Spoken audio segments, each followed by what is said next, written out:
All right, well, good morning, good evening, good afternoon, ladies and gentlemen.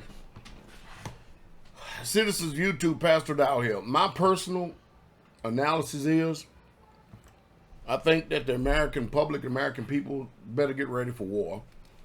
And not only war, I believe that the draft is coming here in America.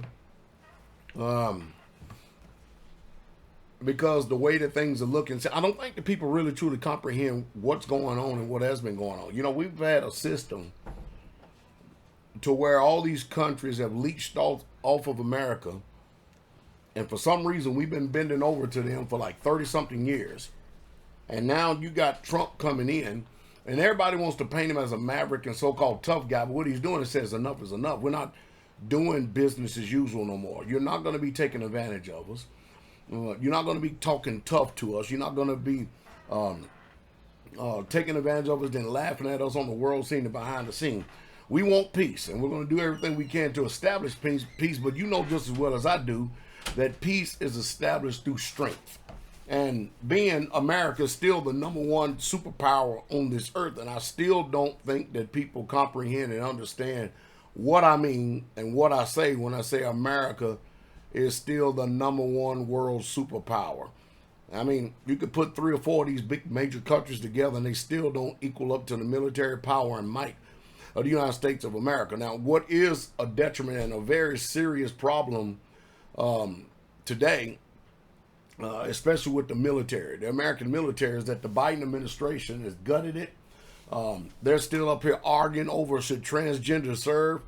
Listen, if you want a top-tier elite force, you know, such as people who are ambitious to join, first of all, let's just start off at the lower levels of special skills, all right, and then work our way up.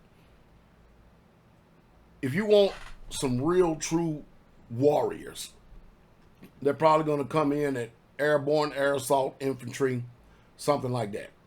You want to get on up the chain, the food chain a little bit, and you want men to be able to fight these wars, then you'll get those who are not only being like the 82nd Airborne Division, 101st, but the 75th Rangers, the Navy SEALs. I think they still have MARSOC in the Marines. They were talking about disbanding them. The Marine Raiders. And then, of course, the top tier of all the top tiers, at least in my personal opinion, is Delta. It takes a special kind of man to get in those top tier units. And not only to get into pastor training.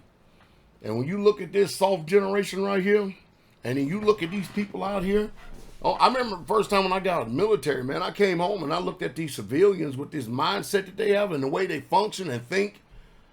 I'm like, man, I cannot believe how many times I probably, myself and then countless of others, have put their ass out on the line just by serving this country and could have died for some of these broke back soft men today. Especially these oh, no. And I don't see any warriors coming down the pike. Because I just talked to a recruiter the other day. And they said that one of the most difficult tasks that we're having, and mind you, I'm talking about in a quote-unquote semi-affluent white community. They said, we can't get nobody to pass the test to even get into the military. I said, I know, everybody's dumb, ain't they? He said, everybody's dumb. I said, you ain't got to worry about me. I ain't going to be telling nobody your name or nothing like that and stuff, but it's just a fact. And this is what the recruiters are saying. They cannot even find people intelligent enough to even pass the test to even get into the military. Much less, you don't see children the way I was when I was a little boy, taking bikes, running ramps and jumping ramps and running through the woods and trapping animals and climbing trees and jumping out of swings and everything else and playing football, baseball, basketball, backyard football, baseball, basketball all the time, all summer long. You don't see that. Today, you barely even see people moving. This is the PlayStation, Xbox generation, Call of Duty generation. And man, the reason why military is hurting because ain't nobody going to go into this effeminate military that the United States of America has put out there now.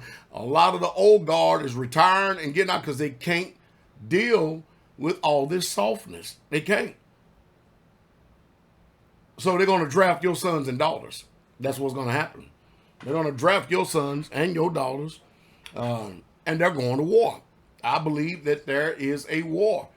Possibly World War III is on the horizon right now because tensions are high. The Fahrenheit levels is off the chain right now. And I understand diplomacy. I watch these people. I listen to them real close. But I'm going to tell you, man, this ain't the same Trump that was the first time in office during his first term. This ain't the same Trump. This is a whole total different Trump, whole total different administration. They don't have the swamp on their administration. They don't drain the swamp. And they're dealing with people that mean business. And I do mean business. Look, the president has already done dropped bombs on the Houthis.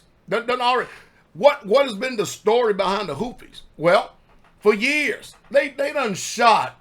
Can you imagine them shooting at our naval warships? And then over 180 something. 180 warships have done it. In the United States military have received engagement from the Houthis. And under the Biden administration, we did nothing. They're preventing ships from going through the Suez Canal. And it's costing millions upon billions of dollars. And Trump is like, wait a minute. So how long these Houthis been doing this stuff? And what's been the answer? Oh, no, ain't no big deal. Watch this, I'm going to answer. I want you to go get that top terrorist leader and bomb the living hell out of him. And they put it out on the news, too. Let you know we ain't playing games. Now, Iran knows we ain't playing games. Iran turned around and retaliated, told America, do what you got to do. You know what that means? You have to understand, man. People are tired of the political BS. And, hey, they're ready to die. The Trump administration sent that last terrorist leader to the afterlife so he can go get his 72 virgins. I'm telling you, this stuff ain't no joke. And I talk to warriors all the time, and their sentiments is not good about the particular condition of the United States of America, and especially special operations and those who have some type of form of special skills or something. I mean, people just ain't doing it. People are just not joining. And what are you going to do? If you want people to join the military, Trump, all he has to do is make a couple of moves, and it would embolden people. We don't need another one of these so-called, how do you even say it nowadays? Well, you got planes flying into buildings and stuff, and these folks deceiving Americans and stuff and trying to make you think that, anyway, y'all know what I'm saying. It's crazy. It's crazy. It's crazy. But people, their eyes are wide open now, especially when they have now. Have y'all seen lately on the internet what's coming in right now on the internet concerning people who taking the jab? Have y'all seen what's going on? Just type it into your YouTube feed and look at it every day. It's a nightmare. It's a nightmare. A nightmare. And these people were proud, arrogant, snub-nosed.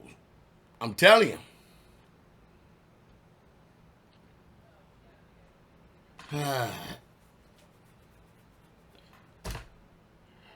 Get the popcorn. Pastor Dowell thinks we're getting ready to go to war. It's my personal opinion. Everybody else has one. I'm entitled to it, and I don't even have all the information that other people have, but get ready for war.